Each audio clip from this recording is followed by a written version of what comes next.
mais moomoo dañuy génn ci page bu xuus directement ñu gis def nga vidéo ci Bougane Gueye Dany wax ci wax yu am solo sa relation ak Bougane ak li nga wax ñëwaat ci tuuti. waaw Bougane xaw ma ko sax man Bougane dama koy seetaan comme ni may seetaane ñëpp pour wax la démb 4 heures du matin laa tëdd pour am ay information pour gëstu wallahi azim damay tëdd fi sama jabar 22 heures lay nelaw ba 4 heures du matin maa ngi ci internet bi dara du ma rëcc wala boog lu si ëpp du ma rëcc xam nga tey Bougane ñëpp mënuñoo nekk doo paye loo gis ci àdduna am na ku ko jiite comprendre nga tey Bougane c'est pas damay wax parce que dama koy salteel parce que ñoom ñëpp Ousmane Sonko Bougane ak keneen ku mën a doon toog ci nguur gi rek nga bëgg nekk président jiite Sénégalais yi rek ngay rêvé ak loo mën a waxit loo mën a defit nguur rek a leen intéressé yaa ngi dégg nguur kese moo leen intéressé donc nag ñooñu dafa am lu ñu war a doxalee muy benn beneen bi mooy dama wax ni ko yow mosoo nekk ci dëkk bi chef de quartier ba pare bañ ku la jiite yaa ngi dégg te loolu dëgg la parce que tey Ousmane Sonko député la Assemblée nationale quoi qu'on puisse dire député la Assemblée nationale nekk bokkoon ci élection jël 3e comprendre nga sénégalais yu bari jox ko bopp mu diriger parti Bougane amul parti mouvement la am mu diriger parti comprendre nga léegi tey Khalifa Sall nekkoon na maire de Dakar Sénégal ñëpp ñu ngi naan dañ ko tuumaal tëj ko yaa ngi dégg loolu métti sénégalais mais bu dara sax am na ndombal tànk boo xamante ni sénégalais doon nañ ko fay Ousmane Sonko sénégalais ñi ngi koy fay yaa ngi dégg Bougane moom mooy faye kenn fay ko yaa ngi dégg tey nan nga mën a ñëw ci benn coalition nga ni dangaa ñëw fekkoo fa sa logo parce que loolu njëkk a wax nag logo moom fekk ko fa pourtant moom nee na yor na plus de 30 partis yoo xam ne topp nañ ko mais nit doo égoïste te du leen tudd ñoom Bougane da nga mës a dégg mu tudd ku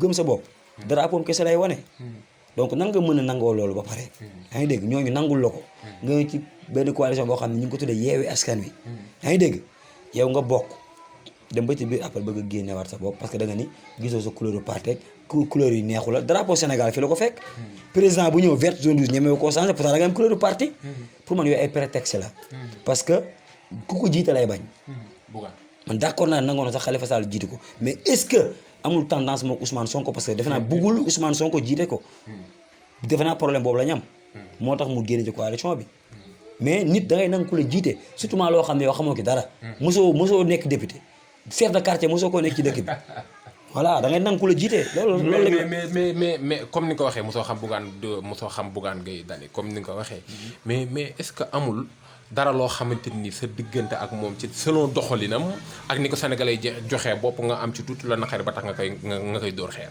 wallaahi azim amuñu problème man ak moom man xaw ma ko wax naa la mosuma ko gis. télém laay seetaan man télé. Sen TV laay seetaan.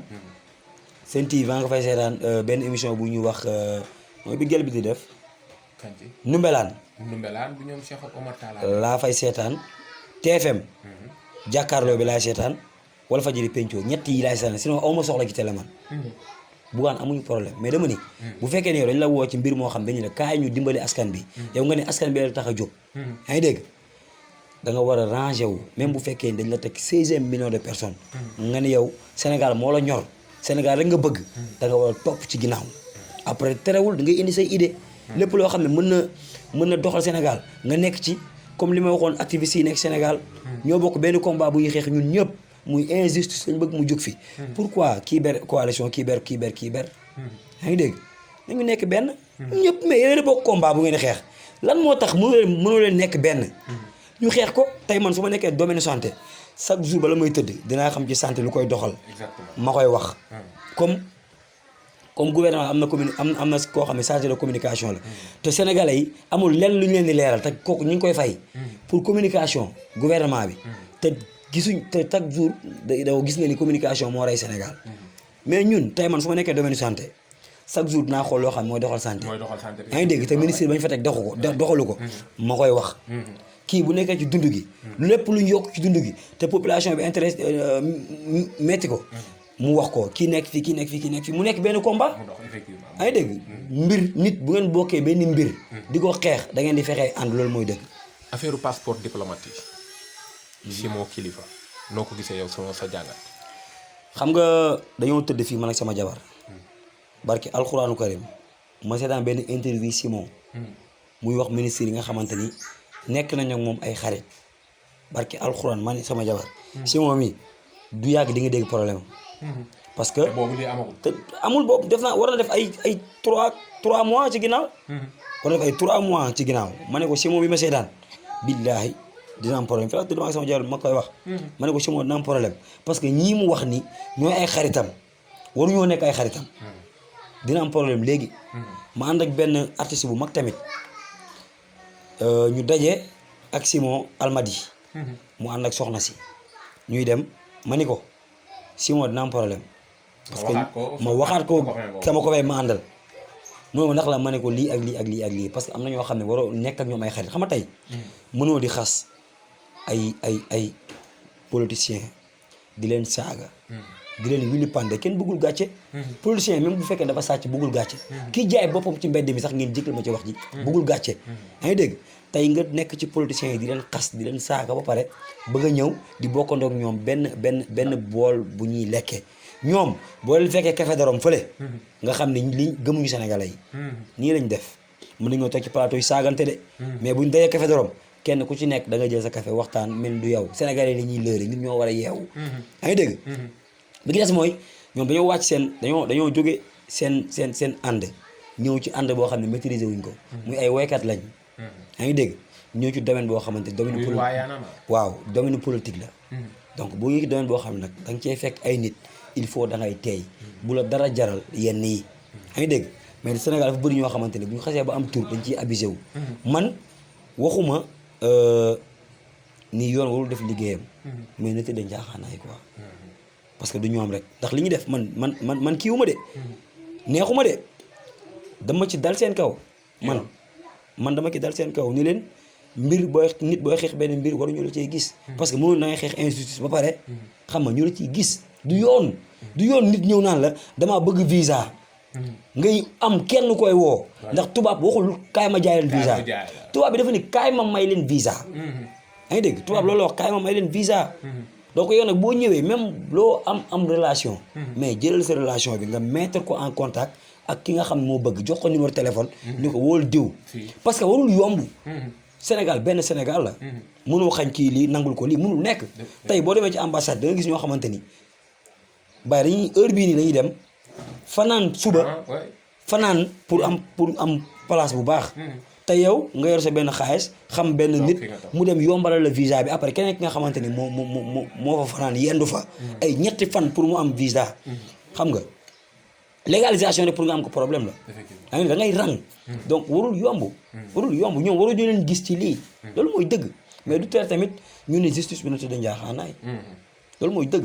récemment lañ jàpp Guy Marius Sagna. nan ko bàyyi mu dem ñibbi.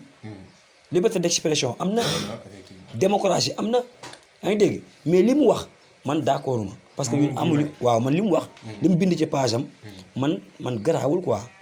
man dama ni ànduma ci. parce que dafa bind ci page am mu ne devise gendarmerie honneur la ak parti. pas honneur waaw loolu la bind honneur ak parti la quoi. comprendre nga. am na ku wax lu gën a rëy loolu te jàppuñu ko. am na ko yaa ngi dégg loolu la bind ci page am yaa ngi dégg Bougazelli mi ngi ci dëkk bi taxawaal te pourtant Bougazelli dañ ko jàpp flagrant délit mu tuumal gendarmerie nationale tuumal leen ni leen dañ ko laaj 50 millions pour ñu bàyyi ko mu dem ak faux billet bi dafa tuumal gendarmerie te xam nga corruption moom bu ñu la ko waxee fii bu ñu la ko waxee ci gendarmerie wala police yi sa xel da koy nangu parce que xam la moo tax chaque jour ngeen gis ci internet bi policier boo xamante ni dañ koy filmer muy laaj xaalis récemment rek barki dem gis naa ci TikTok ci oto bi mu ne ko 1000 francs dugal ko fi ci kii bi ci carte grise bi yaa ngi dégg gis nañ ay gel yoo xamante ne dañuy filmer ay policiers yu taxaw ci kaw tali bi di laaj corruption yaa ngi dégg kon tey Bougazelli bu ñëwee wax lii gendarmerie nationale Sénégal yëpp dañ koy gëm li tax nag loolu waral leen ci bopp sénégalais yi. yaa ngi dégg que Bougazelli daf leen tuumaal ni leen dañ ko jox 50 millions pour mu dem ak phobie yi. mais dañu waroon bañ seetaanee loolu Bougazelli waroon fanaan këram. dañ ko waroon a yóbbu biir prison. yaa ngi dégg ba mu génnee preuve parce que dafa tuumaal. gendarmerie nationale. mais ba tey kenn jàpp ko. Guy Marius Sagna fëngal mi lañ ko jàppee àll kenn xamul ban àll lañ ko jàppee yaa ngi dégg. te kii mi ngi fii ci dëkk bi di taxawaalu kenn jàpp ko te pourtant tuumaal la rek. lii moo tax ñu ne ñun bu benn activiste amee problème rek. xam nga suñu xel du daal quoi. dañuy bëgg justice bi la njaaxaanaay. mais ku ne xam na ni gendarmerie nationale. bu la bëggee jàpp doo ko rëcc. ñaata mission lañ fi réussir. dëgg la chapeau à eux. ñaata mission lañ fi réussir. police nationale bu nekk loolu ñoom procureur du liggéey. effectivement parce que chaque jour ñu indi fa ay nit ñoo xamante ni ay délinquants lañ. ay dégg ñu jàpp leen tëj leen. comprendre nga. donc ñooñu dañoo war a am beneen leneen lu bokkul ak xam ay ñu leen di tuumal ay corruption xam nga jéemuñu ci dara quoi. weddi nag du ragal mais c'est sa der la Bougazelli dañ ko war a jëli. dañ ko war a jëli sa xalaat loolu quoi. mais loolu du question xalaat man boo ma tuumaalee comme mi ngi mel ni Ousmane Sonko 94 milliards yi rek. ki mu ko jiiñ ba léegi gisoo ni porté na ko plainte. est-ce que kon yow sa xel du imagine autorité nga jiiñ ko 94 milliards. ba léegi te amul ba léegi moom mënul porter plainte pour ñu jàpp la. pour nga génnee preuve ba léegi yow nangu woo loolu kon Sénégal dañuy xam ni Ousmane Sonko li mu wax ci 94 milliards dëgg la. kii bu ñëwee ni 50 millions la ma gendarmerie laaj. yaa ngi dégg ba léegi gisuñu gendarmerie porter plainte gendarmerie jëli ko mais duñ jàpp ni dëgg la. dëgg la effectivement teggee tuuma du ragal mais c'est sa der la. Aïcha Momo gis ngeen ko waxtaan bi mi ngi gën a sori gis ngeen yaakaar naa li muy wax yëpp mi ngi ci bopp bi et puis lu mu maîtriser la parce que mi ngi ci domaine boobu parce que da ngay suivre information yi comme ni nga ko waxee.